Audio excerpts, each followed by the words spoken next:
আগামী অর্থবছরের জন্য ৭,৯৭,০০০ কোটি টাকার বাজেট প্রস্তাব।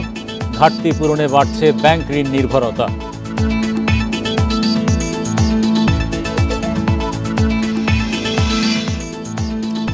বাজেটে কালো টাকা সাদা করায় ১৫% কর। ফ্ল্যাটে প্রতি বর্গমিটারে ৫০০ থেকে ৬,০০০ টাকা করার প্রস্তাব।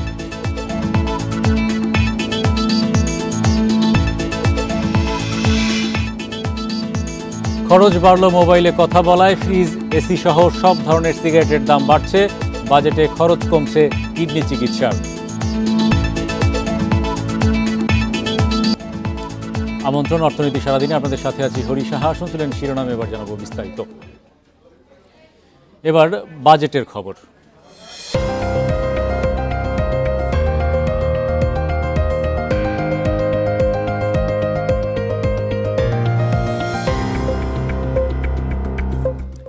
নিত্যপণ্যের বাড়তি দামের কারণে কষ্টে আছে মানুষ। রাজস্ব আয়েও নেই ভালো প্রবৃদ্ধি।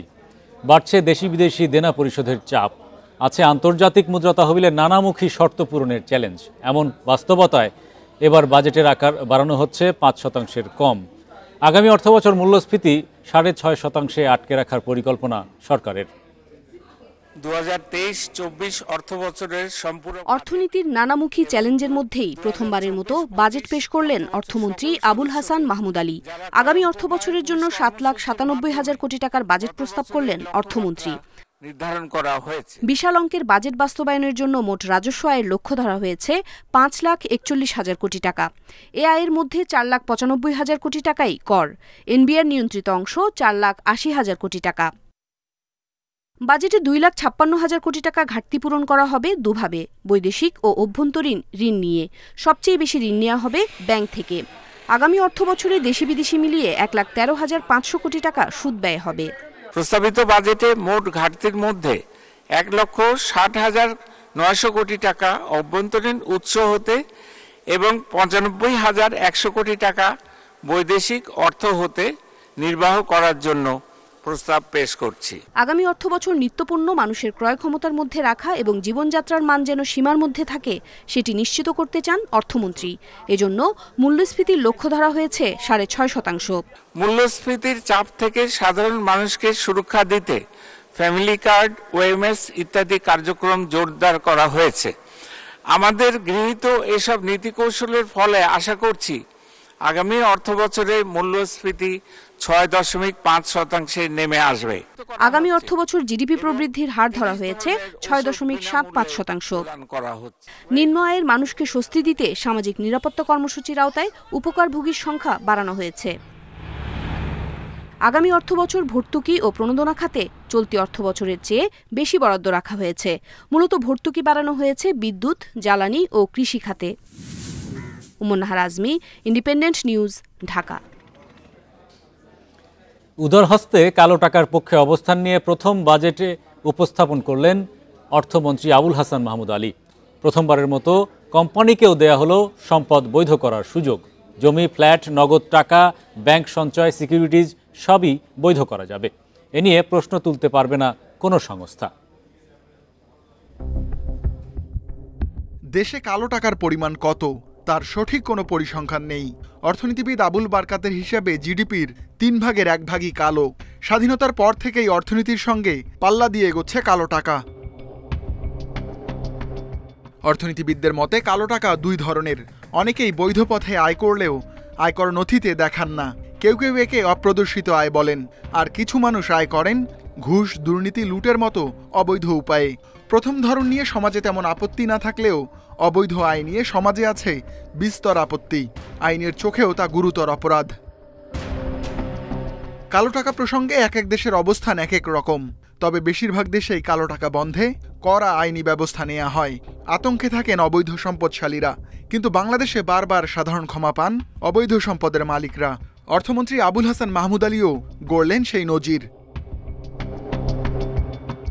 আগামী অর্থবছরে 15% কর দিয়ে নগদ টাকা, ব্যাংক সঞ্চয়, সিকিউরিটিজ সবই বৈধ করা যাবে।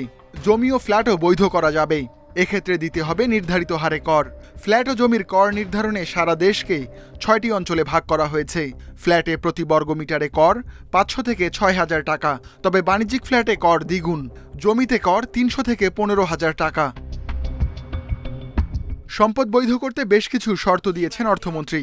২০২২-২৩ অর্থ বছর ও তার আগের সম্পদ বৈধ করা যাবে, অর্থাৎ চলতি অর্থ বছরের কালো টাকা বৈধ করা যাবে না। ফ্ল্যাটের ক্ষেত্রে ভবন ও জমির জন্য আলাদা কর দিতে হবে, তবে কোনো সম্পদের ওপর কর ফাঁকির ও ফৌজদারি মামলা থাকলে তা বৈধ করা যাবে না। ব্যাংক সহ আর্থিক খাতে দক্ষতা ও রুহুল আমিন, ইন্ডিপেন্ডেন্ট নিউজ, ঢাকা। বাজেটে সাধারণ মানুষের আগ্রহ কোন কোন পণ্যের দাম বাড়বে আর কমবে। এবারের বাজেটেও কিছু ক্ষেত্রে কর বাড়ছে, এতে বাড়বে সাধারণ মানুষের জীবনযাত্রার ব্যয়। খরচ বাড়ছে মোবাইলে কথা বলায়, আইসক্রিম, কোমল পানীয়, ফুল, জুস, ফ্রিজ, এসি সহ সব ধরনের সিগারেটের দামও বাড়বে। দাম বৃদ্ধির তালিকায় আছে আমদানিকৃত কাজু বাদাম, LPG cylinder, motorcycle, water filter, LED bulb সহ অনেক পণ্যের। বিপরীতে খুব অল্প পণ্যেরই এবার দাম কমানো হয়েছে। কিডনি রোগীদের জন্য সুখবর, ডায়ালাইসিসের ফিল্টার এবং সার্কিটের দাম কমছে। প্রতি বছর বাজেটে সাধারণ মানুষের কৌতূহল থাকে কোন পণ্যের দাম বাড়বে আর দাম কমবে কোন কোন জিনিসের। ২০২৪-২৫ অর্থ বছরের বাজেটে প্রধান চ্যালেঞ্জ মূল্যস্ফীতি নিয়ন্ত্রণ হলেও দাম বাড়ানো হয়েছে বেশ কিছু নিত্যপণ্যের। মোবাইলে কথা বলায় সম্পর্ক শুল্ক বাড়ছে ৫ ভাগ, ১০০ টাকা ভ্যাট বাড়ছে মোবাইল সিমে। এছাড়া মোবাইল ইন্টারনেটে সম্পর্ক শুল্ক বাড়ছে ৫ ভাগ। সব মিলিয়ে এখন থেকে খরচ বাড়বে মোবাইল সেবায়। এবার সব স্তরের সিগারেটের দাম ও সম্পূরক শুল্ক হার বাড়ছে। আইসক্রিম, জুস, ফলের দাম বেড়েছে বাজেটে। কোমল পানীয়র সম্পূরক শুল্ক বাড়ছে ৫%। দেশীয় কাজু বাদামের বাজার সুরক্ষায় শুল্ক বসছে বিদেশি কাজু বাদামে। এছাড়া আমদানিকৃত ম্যাকারেল মাছ, ফুলের দামও বাড়ানো হয়েছে। গৃহস্থালী বেশ কিছু পণ্যে শুল্ক বসানো হয়েছে। LPG cylinder, fridge, AC, compressor, water filter, LED ও energy savings light, switch, socket, holder, iron, জেনারেটরের উপর শুল্ক বসানো হয়েছে, তাই এসব পণ্যের দাম বাড়বে। খরচ বাড়বে নির্মাণ শিল্পেও। প্রি ফেব্রিকেটেড বিল্ডিং তৈরিতে ব্যবহৃত বিভিন্ন উপকরণের উপর আমদানি শুল্ক ৫ থেকে বাড়িয়ে ১০% করা হয়েছে। দাম বাড়বে ইলেকট্রিক মিটারের, স্থানীয়ভাবে উৎপাদিত সিসি ক্যামেরা এবং এটিএম এর উপকরণের দাম বাড়বে। এছাড়া দাম বাড়বে ২৫০ সিসির উপরের মোটরসাইকেলের। ভ্রমণ ও বিনোদন প্রেমীদের জন্য দুঃসংবাদ দিলেন অর্থমন্ত্রী, কারণ দ্বিগুণ হচ্ছে অ্যামিউজমেন্ট ও থিম পার্কের ভ্যাট। এছাড়া বাতিল হচ্ছে ট্যুর অপারেটরদের ভ্যাট অব্যাহতি। জনসাধারণের প্রয়োজনীয় পণ্যগুলোর মধ্যে দাম কমার তালিকা খুব একটা বেশি না। গুরুত্ব দেওয়া হয়েছে চিকিৎসা সেবার বিভিন্ন পণ্যে। কিডনি রোগীদের ডায়ালাইসিসের ফিল্টার ও সার্কিটের দাম কমবে। ডেঙ্গু রোগের প্রকোপ বাড়ায় দাম কমানো হয়েছে পরীক্ষা কিটে। ২.৫ কেজি ওজনের গুঁড়ো দুধের প্যাকেটের দাম এবং চকলেটের দামও কমবে। নকল এড়াতে বিদেশি ল্যাপটপের দাম কমানো হয়েছে। এছাড়া এয়ারক্রাফটের ইঞ্জিন ও প্রোপেলার সহ বেশ কিছু পণ্যের দামও কমানো হয়েছে। ইফা তারা, ইন্ডিপেন্ডেন্ট নিউজ। মাঝে ২ বছর বিরতি দিয়ে আবারও ব্যাংকে জমা টাকার ওপর আবগারি শুল্ক বাড়ালো সরকার। ২০২৪-২৫ অর্থ বছরে গ্রাহকের হিসাবে ৫০ লাখ থেকে ১ কোটি টাকা পর্যন্ত থাকলে ৫,০০০ টাকা আবগারি শুল্ক দিতে হবে, যা বর্তমানে ৩,০০০ টাকা। এছাড়া ১ থেকে ২ কোটি টাকা পর্যন্ত ১০,০০০ টাকা এবং ২ থেকে ৫ কোটি টাকা পর্যন্ত ২০,০০০ টাকা শুল্ক দিতে হবে। আর ৫ কোটি টাকা অতিক্রম করলে শুল্কের পরিমাণ ৪০,০০০ টাকা অপরিবর্তিত রয়েছে। বর্তমানে ব্যাংকের জমা টাকা ও বিমান টিকিট কেনার ওপর আবগারি শুল্ক নেয় এনবিআর।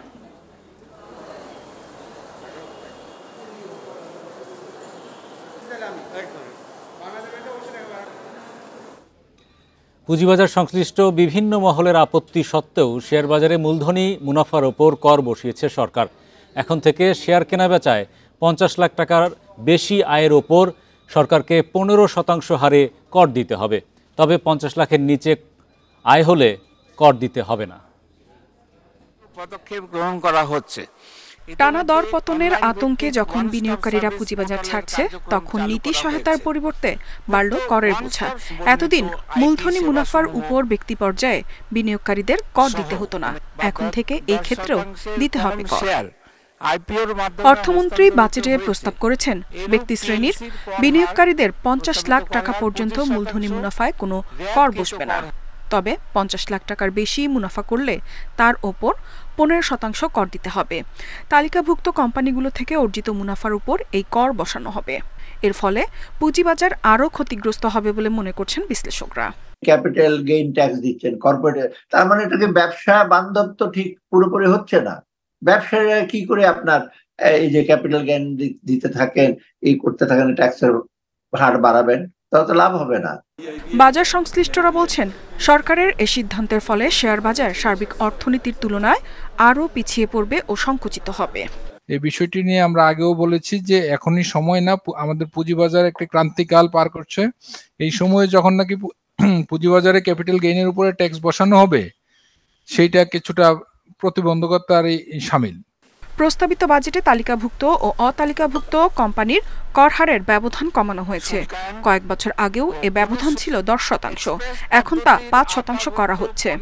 এতে নতুন করে কোনো কোম্পানি তালিকাভুক্ত হতে আরও নিরুৎসাহিত হবে বলে মনে করছেন অর্থনীতিবিদরা। ইফাতারা, ইন্ডিপেন্ডেন্ট নিউজ।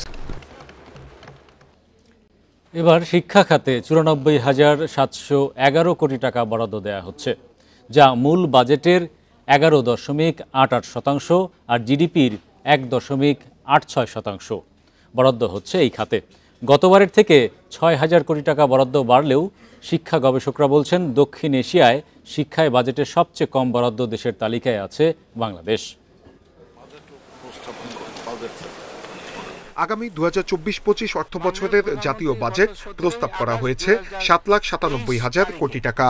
সম্পূর্ণ অনলাইন। এর মধ্যে শিক্ষা মন্ত্রণালয়ের মাধ্যমিক ও উচ্চশিক্ষায় বরাদ্দ থাকছে 44,109 কোটি এবং কারিগরি ও মাদ্রাসায় বরাদ্দ 11,783 কোটি টাকা। অন্যদিকে প্রাথমিক ও গণশিক্ষায় 38,819 কোটি টাকা বরাদ্দের প্রস্তাব রাখা হয়েছে। শিক্ষার প্রধান উপকরণ বই, যাতে শিক্ষার্থীরা বছরের শুরুতেই পায়। ইউনেস্কোর সুপারিশ অনুযায়ী জিডিপির 6% আর মূল বাজেটের 20% শিক্ষা খাতে বরাদ্দ দিতে হবে। শিক্ষা গবেষকরা বলছেন দক্ষিণ এশিয়ার দেশগুলোর মধ্যে ভুটানে জিডিপিতে শিক্ষায় বিনিয়োগ 6.6%, আফগানিস্তানে 4.1%, ভারত ও পাকিস্তানে বরাদ্দ 2.9%। অথচ বাংলাদেশে এবার দেয়া হচ্ছে 1.86%। বরাদ্দ বাড়াচ্ছে টাকার অঙ্কে, কিন্তু আমাদের তো সেই পরিমাণ শিক্ষক এবং শিক্ষার্থীও বাড়ছে প্রতি বছর এবং টাকার ইনফ্লেশন হচ্ছে। তো সেই ক্ষেত্রে একটা ইন্টারন্যাশনাল স্ট্যান্ডার্ড হলো যে জিডিপির কত পার্সেন্ট বরাদ্দ। মন্ত্রণালয় বলছে আগামী বাজেটে সবচেয়ে বেশি গুরুত্ব পাবে নতুন শিক্ষাক্রম বাস্তবায়ন। শিক্ষকদের প্রশিক্ষণ, শিক্ষাক্রমের আলোকে ক্লাসরুম প্রস্তুত করার জন্য বরাদ্দ রাখা হবে। নতুন কারিকুলাম নিয়ে আমরা কাজ করব এবং নতুন কারিকুলামের বাস্তবায়নের জন্য যে কাজগুলি করা দরকার সেটাই আমাদের প্রথম গুরুত্ব। নতুন যে সহকারী শিক্ষকদের জন্য যে বিটিপিটি, যেটা 10 মাসব্যাপী মৌলিক প্রশিক্ষণ আমরা চালু করেছি, এখানেও কিন্তু আমরা এই যে নতুন কারিকুলাম অনুযায়ী এই যে নিড বেস ট্রেনিংয়ের বিষয়টা আমরা এখানে অন্তর্ভুক্ত করেছি। এবার নতুন প্রতিষ্ঠান এমপিও ভুক্তির জন্য 200 কোটি টাকা বরাদ্দ রাখার প্রস্তাবও দেয়া হয়েছে। নূরে আলম, ইন্ডিপেন্ডেন্ট নিউজ, ঢাকা। এদিকে বাজেট প্রস্তাবের দিনই সূচক ও লেনদেন বেড়েছে ঢাকার শেয়ার বাজারে। সপ্তাহের শেষ কার্যদিবসে প্রধান সূচক ডিএসইএক্স বেড়েছে 12.95 পয়েন্ট, লেনদেন হয় 542 কোটি 60 লাখ টাকার শেয়ার। এ সময় দর বেড়েছে 38% প্রতিষ্ঠানের শেয়ারের। হাতবদলে অংশ নেয়া 394টি কোম্পানি ও মিউচুয়াল ফান্ডের মধ্যে দর বেড়েছে 152টির, কমেছে 166টির এবং অপরিবর্তিত রয়েছে 76টি প্রতিষ্ঠানের শেয়ার দর। সবচেয়ে বেশি লেনদেন হওয়া প্রতিষ্ঠানের তালিকায় রয়েছে প্রথম অবস্থানে ব্রিটিশ আমেরিকান টোব্যাকো, দ্বিতীয় মেঘনা পেট্রোলিয়াম, তৃতীয় অবস্থানে রয়েছে ইউনিলিভার কনজিউমার। অন্যদিকে চট্টগ্রাম স্টক এক্সচেঞ্জের সার্বিক সূচক বেড়েছে 4.01 পয়েন্ট, লেনদেন হয় 14 কোটি 32 লাখ টাকার শেয়ার। এবারে জানাবো বিশ্বের প্রধান প্রধান মুদ্রার সাথে টাকার আজকের বিনিময় হার। যুক্তরাষ্ট্রের ডলারের দর অপরিবর্তিত, বিনিময় হয়েছে 117 টাকা 95 পয়সায়। যুক্তরাজ্যের পাউন্ডের দর বেড়েছে, বিনিময় হয়েছে 158 টাকা 54 পয়সায়। ইউরোর দরও বেড়েছে, বিনিময় হচ্ছে 134 টাকা 89 পয়সায়। ভারতীয় রুপির দর অপরিবর্তিত, বিনিময় হয়েছে 1 টাকা 45 পয়সায়। দর অপরিবর্তিত সৌদি রিয়ালের, বিনিময় হয়েছে 31 টাকা 60 পয়সায়। অপরিবর্তিত আরব আমিরাতের দিরহামের দর বিনিময় হয়েছে 32 টাকা 27 পয়সায়। কুয়েতি দিনারের দরও অপরিবর্তিত, বিনিময় হয়েছে 386 টাকা 95 পয়সায়। মালয়েশিয়ান রিঙ্গিতের দর বেড়েছে, বিনিময় হয়েছে 25 টাকা 25 পয়সায়।